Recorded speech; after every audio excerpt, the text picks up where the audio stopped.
रायबरेली में प्रियंका गांधी ने भाजपा पर जोरदार हमला बोलते हुए कहा कि आज भाजपा संविधान क्यों बदलना चाहती है, क्योंकि वो आपके अधिकारों को कुचलना चाहती है, वो आरक्षण को कुचलना चाहती है। भाजपा आवाज दबाने की हर संभव कोशिश कर रही है। उन्होंने राहुल भैया को परेशान किया, उनकी सदस्यता छीनी, उनका घर छीना, लेकिन वो पीछे नहीं हटे। हमारी विरासत शहादत की है। भाजपा चाहे कुछ भी कर ले, लेकिन हम संविधान पर आंच नहीं आने देंगे।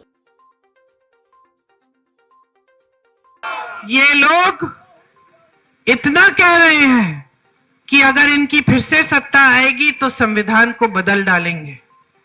संविधान आपको वोट का अधिकार देता है, संविधान आपको आरक्षण देता है, संविधान आपको आंदोलन करने का अधिकार देता है, संविधान आपको सवाल उठाने का अधिकार देता है। संविधान इस देश की जनता को सर्वोपरि रखता है। इसको कमजोर करने की बात क्यों उठ रही है? क्योंकि ये चाहते हैं कि लोकतंत्र कमजोर हो।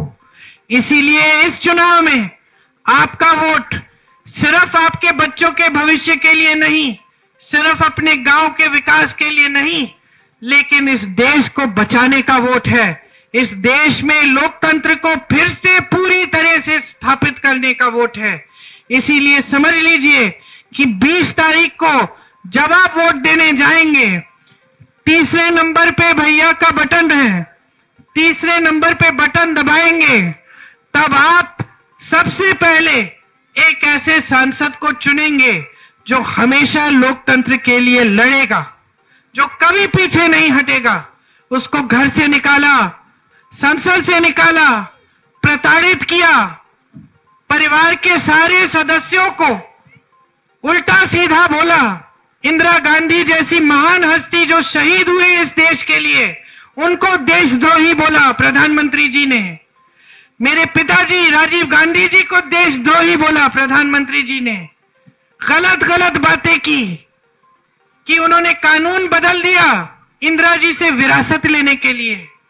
वो कुछ समझ नहीं पाए मेरे परिवार के बारे में।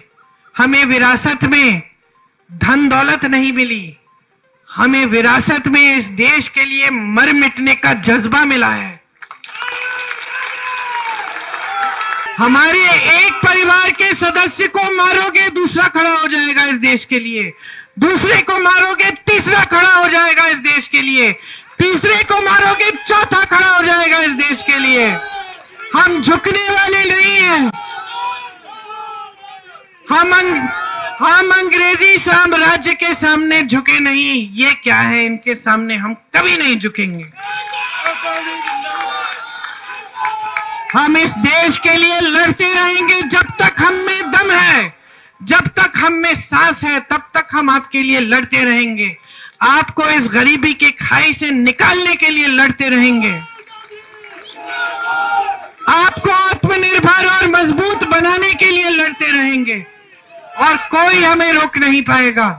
इसीलिए हम आपसे पूछते हैं और आपसे यही मांगते हैं कि आप जागरूक बने। आपकी भी जिम्मेदारी है देश के प्रति। आप अपना वोट विवेक से दें, आपके अपने पक्ष में जाए, अपने भविष्य को मजबूत बनाने के लिए जाए, इस देश को मजबूत बनाने के लिए जाए।